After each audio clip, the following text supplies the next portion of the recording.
Well, hello there. You join us on day 2 in Rotterdam and we've got another exciting day planned. Yesterday the day didn't turn out as planned, but we had an incredible night out in Rotterdam and we really did get to experience what this city has to offer during the day and at night. Now, despite our night out in Rotterdam, we got up early this morning and we headed to the quays because we've got another day exploring. Hi, if you're new to our channel, we are Tom and Dom Travel and we release a new cruise related video every single week. So if you haven't done so already, make sure you hit that subscribe button and don't forget to give this video a like. Yes, so it was quays for breakfast this morning and me and Dom headed down there and it was still quite busy. In fact, it was that busy, I don't think you even had anything from any of the outlets, did you? No, there were queues at the different stations. So the different stations include eggs and omelettes, waffles and pancakes, and also those traditional English items from the American grill. Unfortunately, after last night, I just didn't fancy anything really. So I went round the corner where there's a selection of cold yogurt and fruit, and I picked up some yogurt and also a little fruit cup, which was delicious. As Tom said, it was incredibly busy in the quays, but I did manage to find a table tucked away to the side. Now, even though there were queues for all the different sections of the quays, I walked past and I spotted that there were hash browns. Now, for some reason, I have not been able to get hash browns in the main buffet. Whether that's because we've been arriving too late or whether they just haven't been available every day, I'm not sure. And to me, I love hash browns, so these were cooked fantastically. After a quick breakfast, we headed up to the aft pool bar just to grab ourselves a coffee. We've been going there pretty much every single day because it's one of the quieter venues on board that serves coffee. If you were to head down into the main atrium and go to Vistas, there's always a lengthy queue. So the convenience of just nipping up to deck 16 and grabbing a coffee has just been really easy for us. Now, the premium Costa takeaway coffees, the smaller size is included in our drinks package, so we ordered ourselves a couple of flat whites and we headed off to explore the top decks while we drank them. Fortunately, the weather was looking like it was going to clear, and after yesterday's very wet day, we were really excited to get off and explore Rotterdam. Yes, so we had a plan that we were going to get off and first of all head to the New York hotel. So we headed back to our cabin, grabbed our coats because we thought if the weather was anything like yesterday we were going to need them, our hats and our bag, and we headed off the ship once again. Super easy disembarkation process, no queues on the ship, no queues in the terminal itself. We were out on the dockside within minutes. It was a fantastic experience, and as we've previously said, the whole process to get off and on the ship has just been so smooth throughout this entire cruise. Once we arrived on the dockside, it was just a very short walk to our first stop, which was the New York Hotel, the former headquarters of the Holland America line. It's a very traditional building and you cannot fail to spot it from the ship or when you're walking along the dock. Yes, it looks completely different to all the other modern skyscraper buildings that surround it. There are several different entrances to the building itself, one for hotel guests and one for the main restaurant and cafe. Even though it is a hotel, it is still open to the general public, so we walked in to be greeted with a little souvenir shop. The ceilings were so high, the floors were wood, so it gave the feeling as if you were walking out on an open deck. Really nice. Fantastic building. You could tell there is so much history there. We were greeted by some really friendly members of staff who took our order very quickly. We chose to sit right in the centre of the building near the main bar area so we could just admire everything that was going on. It was no time at all that our coffees arrived and we sat there quite happily just admiring the ship models, the different decorations around, how the building was laid out. It was fantastic. When the waiter came over just to ask us if everything was all right, we started having a little conversation with him and he asked us if we wanted a little brief history of the building. And when we said yes, he was so happy because he just started talking about the building. Yes, that waiter was fantastic. He told us all about the different history of the rooms and what each of them were used for. The room that we actually had our coffee in and where the main bar area was an office area, and there were various offices all the way around, including those that are hotel rooms now. They were also also offices, and it was the back of the building that was sometimes used by passengers. In the building there is a historical walkway where you can actually do a full loop of the building. There's a number of historical items, photos, all from when Holland America first set up their transatlantic route from Rotterdam to New York. Some of the highlights include, in the reception area, there is lots of different clocks that tell you the different times of all the cities around the world. At the entrance to the hotel there's a revolving doorway which looks absolutely fantastic. Perhaps we should have given that a go, but we didn't. We just admired it from afar. After learning about the history, enjoying a really good coffee, we then made our way out of the New York hotel and down to the water taxi base that's literally just outside. Now, prior to boarding the taxi, we did download the app and make a reservation, which we later found was the best way to do it, because if you just turn up, you can be waiting a really long time for a water taxi to arrive and pick you up. Yes, there are two options when you arrive at the water taxi office. If you're wanting to go into the city centre, you join what is quite a long queue, and it is very popular. If you wanted to go other locations, you can go into the office and ask if there is space at different numbered water taxis, and they will allocate you one of those. Luckily for us, as Dom said, we had pre-booked water taxi, and it turned out to be water taxi 15, and we weren't waiting very long at all, and it did appear that those wanting to go into the city centre were waiting quite a while. Once our taxi arrived, only myself and Tom got on it, to the dismay of all the queuing passengers waiting for the taxi to the city centre. But as we said, if you make a reservation, then it's your priority. So we got on this water taxi and it was an incredible experience. It's amazing just how quickly they travel. We had booked the water taxi over to the EUROMAST, but it was first going to do one stop, which is located at the Erasmus Bridge. But that meant me and Dom had a spectacular view of Iona. We whipped all the way around the side of Iona at speed and it looked fantastic, and it literally took us seconds to reach the Erasmus Bridge. The water taxi costs for a single trip €4.50 and I recommend it highly. From the Erasmus Bridge, we had taken on some extra passengers. Now, with everyone safe on board the water taxi, we headed at speed towards the EUROMAST. Darting across the river, it was spectacular. The water taxi does tilt as you are turning, so me and Don were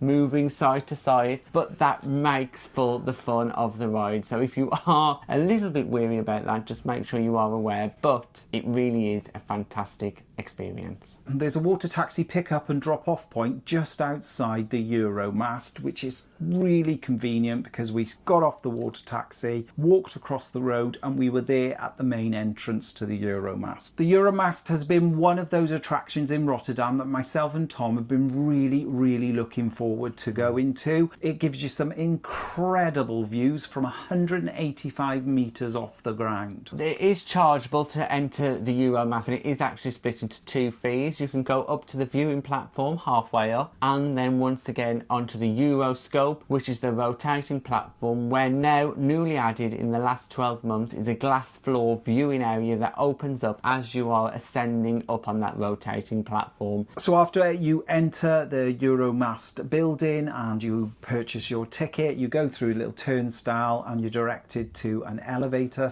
/ lift that takes you all the way up, and it's got to be one of the quickest lifts we've ever used. It is very fast. Well, it's a lot quicker than on Iona. Oh yes.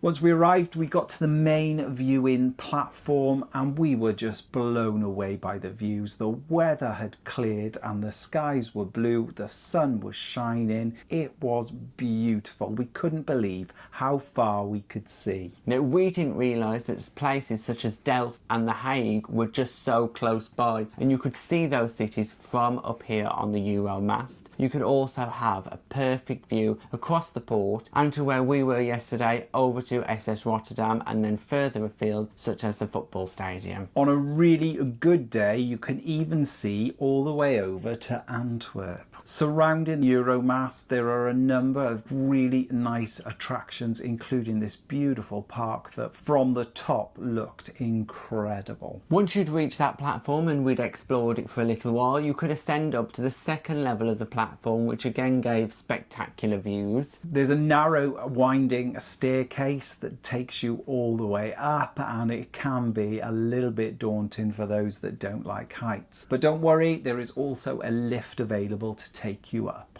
Once you get to the top of that lift or the staircase, you join a queue to enter the Euroscope. Now, as we said, the Euroscope is an additional charge, and there is a member of staff that takes your token in order to allow you access to the Euroscope. Once you enter, you each take a seat on a round seated platform and wait for the show to begin. It begins with an incredible light display, and as the light display is kicking off, you suddenly begin to feel yourself rise as the scoop begins to ascend. Now the lights disappear and suddenly you are met with fantastic views, even better than the ones you had before, and you are lifting up whilst turning 360 degrees. Then when you almost reach the top, the frosted floor glass underneath your feet does turn clear and you can see what is happening below you, and we found that fascinating. For those who really do not like heights, there is a button located on your seat that means you can press it and the glass will return opaque again. As you spin 360 degrees, you get some spectacular views of the surrounding areas, and it does take your breath away, especially if you're not too keen on heights. Now the experience lasts around 7 minutes, so it's not too long at all, but there's just one group of people in per experience, so if you are waiting in the queue, bear that in mind that you're only waiting for around 7 minutes, so it doesn't take too long. Once we descended, we then went down and had a little drink in the main restaurant. Now they've got a fully equipped bar and restaurant in the EUROMAST that you can have a little bit of lunch, or you can make evening dining reservations as well. Also, they do a cafe facility at the bottom and the top of the EUROMAST, but the one at the top of the EUROMAST can get extremely busy, so they sometimes cannot accommodate everyone, but they do their best to accommodate as many as possible.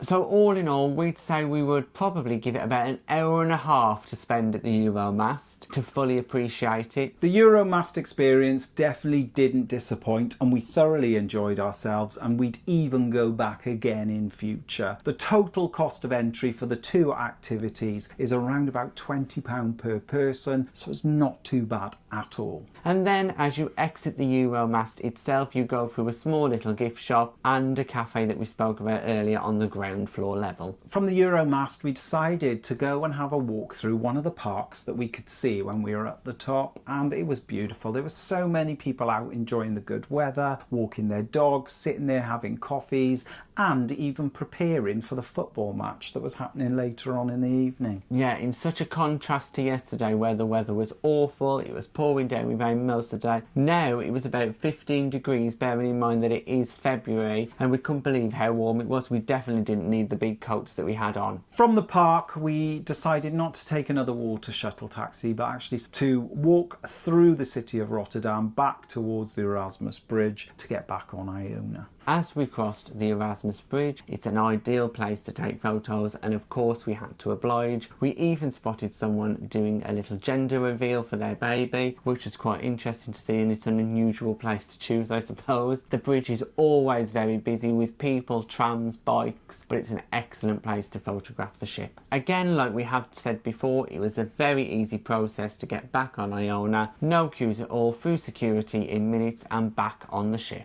As has become a little tradition on Iona for us, we then made our way to the glass house, grabbed ourselves a couple of glasses of wine, and then headed to the quays because we hadn't really eaten much all day. As we've said before, it's quite difficult to get a drink at the quays, so as we usually do, we stop at the glass house, get ourselves a glass of wine and take it to the quays. Today I had yet to try the katsu curry on this cruise, so that is exactly what I went for. It was a katsu chicken curry with the rice option. Yeah, once again my katsu curry was super tasty, just a hint of spice there, just enough, but I only ate probably about half of it because we've got a fantastic meal coming this evening. And I went for the California burger, which was delicious. I've really enjoyed the food from the quays as per usual. We've had a couple of little dishes throughout this cruise that haven't been perhaps the tastiest, but overall it's incredible the fact that you can just go up, grab what you want and eat it. In addition to my California burger, I also had a little bit of chicken and fries because Why not? I'm on holiday. Completely different to me then. As it was so nice out, we decided to have a little walk along the prom on deck 8 just to make full use of the gorgeous weather. It is really interesting to walk along the prom when we're not at sea because it does have such a different feeling to it. But it definitely wasn't a bad feeling because some of the views of Rotterdam are fantastic. After having a little stroll out on the prom, we came back to the cabin to get ready for the evening. And we were both really excited for tonight because we are going to the Limelight Club. Once we were ready, we left our cabin about 6:30 to join the queue as we had our booking for 7 p.m. If you have booked the Limelight Club, you do need to leave your cabin a little bit earlier to join the queue because it is a very popular venue, and the earlier there, the better options of seating you will have. We thought we were being a little bit clever, arriving 30 minutes before our 7 p.m. reservation. However, when we got there, there was a huge queue. Couldn't quite believe it. No, it already went from the Limelight Club entrance all the way through the art gallery pretty much to the spa. Once the doors opened though and people started filtering through, the queue did go down really quickly, and to our amazement, considering how many people were in that queue, we had a pretty good table. Yes, we were met by our waiter at the door, and our waiter showed us to the table. We quickly took a seat and they took our drinks order. So in the Limelight, for couples, there are 2 rows of tables that go directly in front of the stage, and we were the second row back, which we were really thankful for because, as we said, when we saw that queue, we thought we were going to be right at the back. But a lot of people came later than us and unfortunately had to sit further back, and it's also the case that those in larger groups do sit further back in the venue. Now, as I said, we ordered our drink quite quickly and it soon arrived at the table. The whole process was incredibly streamlined. It felt a little bit regimented. So we had our drink and then we had our appetizer. The appetizer arrived. It was a little bit of toasted bread with some pickled roasted vegetables on top. It wasn't the greatest. It was cold, but it was okay. You didn't particularly enjoy it. It was meant to be cold. No, I know. Oh, yeah. It was all right. It's just not anything special for me, but I don't really like cold things like that. The appetizer is designed to suit everybody, whether you're vegan, vegetarian or carnivore like ourselves. It was at that point then the host of the Limelight Club came on stage and told us what the running order for tonight would be, and that included having a Q&A with Debra Stephenson first. We would then have our starter and our main. Then there'd be a number of songs from the Limelight band. Then we'd have dessert, and then after that it would be Debra Stephenson's main performance. We were given a little card so that we could write a question for Debra Stephenson. However, we couldn't think of a really good enough question. After our appetizer, the waiter came and took our food order. Now, we have eaten a couple of times in the Limelight, both times on Arvia, however. As we said, we were really looking forward to it because we know the food can be great. Now, we both decided to go for the same starter tonight, which was the ham hock terrine, and it came and it was very tasty. Like I said earlier, cold things like that don't always appeal to me, but this one was fantastic. The ham was delicious. It came with a drizzle of different sauces and I thoroughly enjoyed it. Before the main course arrived, Debra Stephenson was welcomed onto the stage by our host to go through the Q&As that we had pre-prepared earlier, and quite a lot of the guests in the Limelight Club had written down questions. It was really interesting getting to know a little bit about Debra's backstory and history, how she learned to do so many different impressions, how she managed to get into TV and progress her career. And of course people had to ask her about Bad Girls, and she did give quite a few stories about her time when she was filming that amazing series. After the Q&A, it was then time for the main course. We ordered 2 different things. I went for the lamb cutlets that came with couscous. They tasted absolutely wonderful. 2 though, I probably could have done with 4 or 5, but that's just because they tasted so good. For my main, I went for the beef course. The waiter asked me how I'd like it, said medium. Just to note, there are only 2 options. You can have it medium or well done. It arrived. I was really impressed with the size of the portion. It was cooked beautiful. Came with gravy, some leeks and carrots, and a bit of dauphinoise potato. Absolutely delicious. I cleared the plate. After our main courses, which we thoroughly enjoyed, it was then time for the Limelights to perform. So the Limelights are the house band along with the lead singer, who is also the host. They performed 3 numbers while we were being served our dessert. For dessert, of course, like I have on most meals during this cruise, I went for the chocolate option, and mine was the dark chocolate bomb. It was really rich, super chocolatey, and it was perfect for what I wanted after that meal tonight. And I chose to go for what I think is one of the most controversial desserts in the Limelight, and that was the apple strudel. There have been many comments online that it's similar to a crow's nest. It is like a nest. It does look like a nest. It does. I thought the textures were incredible. It came with a little bit of custard. I thought the whole experience was beautiful, and it tasted incredible, just like an apple strudel. And with that absolutely fantastic meal out of the way, it was then time for Debra to do her main performance. The main performance lasted roughly about 45 minutes, and it was outstanding. She did a mixture of comedy, impressions, as well as singing, and it was totally entertaining and thoroughly enjoyable. Debra Stephenson is incredibly talented. She can do so many different impressions.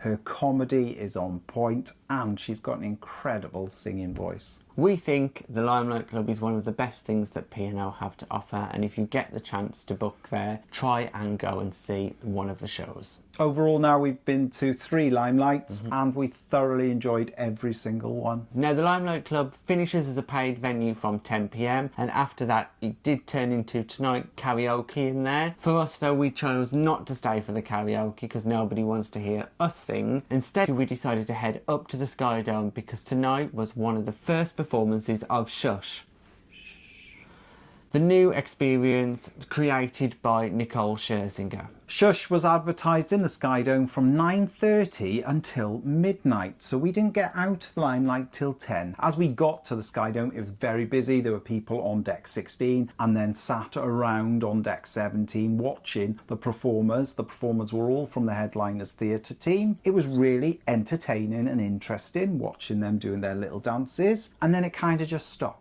Well, the dancing stopped. The music carried on. Everyone was sat in the deck chairs, sat in the seats like they do every other night in the Sky Dome, waiting for the show to continue. But the show wasn't continuing. It was just dance music, really, that was on. We were understanding what they were trying to happen, is that this was meant to be an immersive nightclub experience where people were meant to dance and take part in the show, and everything should be interactive. The majority of passengers that we spoke to, and we did try and speak to a few and to say, right, what do you think of the show? And people said, well, we're just waiting for it to start. What time is Nicole coming on? It was a few times we had, and That's true. We felt at some point we were trying to explain to people that unfortunately Nicole's not coming. She's not even appearing on the screen. You're meant to be up dancing and enjoying this as a club, but people wanted to just sit back and watch. It turned into the end with people saying, we would have rathered another silent disco. We would have rathered to dance to that. Overall, what they're trying to do sounds fantastic. It would be an amazing experience to be part of. But how it's being communicated and delivered, there's a disconnect there and people aren't understand what's happening, I think. We stayed about half an hour to an hour, and by the end the Sky Dome was pretty empty. Also on offer, as part of the whole SCHHH experience, they had up a wall where you could take photographs of yourself in front of the SCHHH logo. All the team members in the Sky Dome were wearing SCHHH t-shirts, and there was also SCHHH cocktails being offered out, although these SCHHH cocktails are not in any drinks package. We didn't see one person try a SCHHH cocktail because we saw a lot of people saying, can I have one? And then they realised they had to pay for it and they said, no thank you. So some things worked, some things didn't work. I think it's going to have to be refined a little bit. The music was really, really enjoyable, and I think if there hadn't have been that disconnect with people being completely unsure about what was going on, it could be a really incredible event.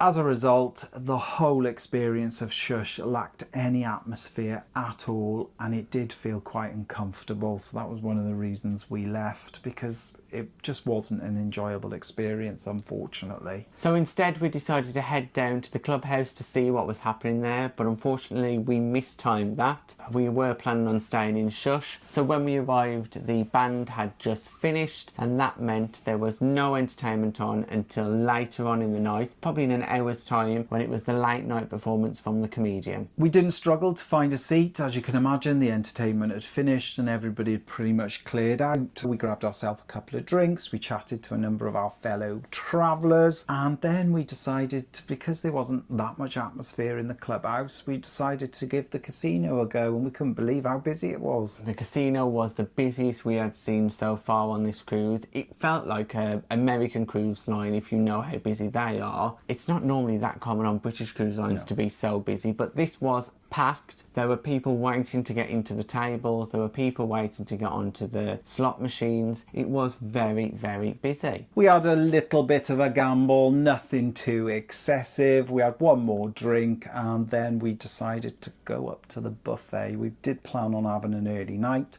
because tomorrow we're in Bruges. So this is actually an early night for us. We got to the buffet probably just after midnight, where normally we're there probably just after 1. So we grabbed ourselves a few bits from the buffet, also a couple of hot chocolates. Unfortunately, the selection in the buffet this evening has to have been the worst of this cruise. There was hardly anything there. I ended up with just a couple of crackers and some cheese. Yeah, there was beef madras, but with no beef left in it, so it was just the sauce. There was rice. There was a couple of sandwiches, and that was probably it, really. So not a great selection tonight. However, over the course of the cruise, it's been pretty good, really, so we can't complain that they've had an off day. And that was the end of our night. Once we had our fill of things from the buffet, we took our hot chocolates back to the cabin, and we were quickly asleep. Tomorrow we are in the beautiful port of Zeebrugge, previously pronounced Zeebrugge. Who knows? We don't know which is the correct way to pronounce it because we've heard it both ways. Is it Zeebrugge? Is it Zeebrugge? You tell us, please. Because, well, we're confused. We're still confused by Bruges, because is Bruges Bruges or is Bruges Brugge? And who knows? We're going to get off the ship and make our way to Bruges to have a little wander around. This will be the second time we visited and we're really excited because it's a beautiful place. Yep, can't wait to show you what we get up to in Bruges and our final night on board Iona. Thanks for watching our second day in Rotterdam on Iona. If you've got any comments or questions, just pop them in the box below and we'll get back to you. If you'd like to support us in creating future content and receiving exclusive benefits, we're also available on Patreon. And please don't forget to like and subscribe. It's free. And hit that bell notification button to never miss a video from us. Thanks for watching. Bye-bye.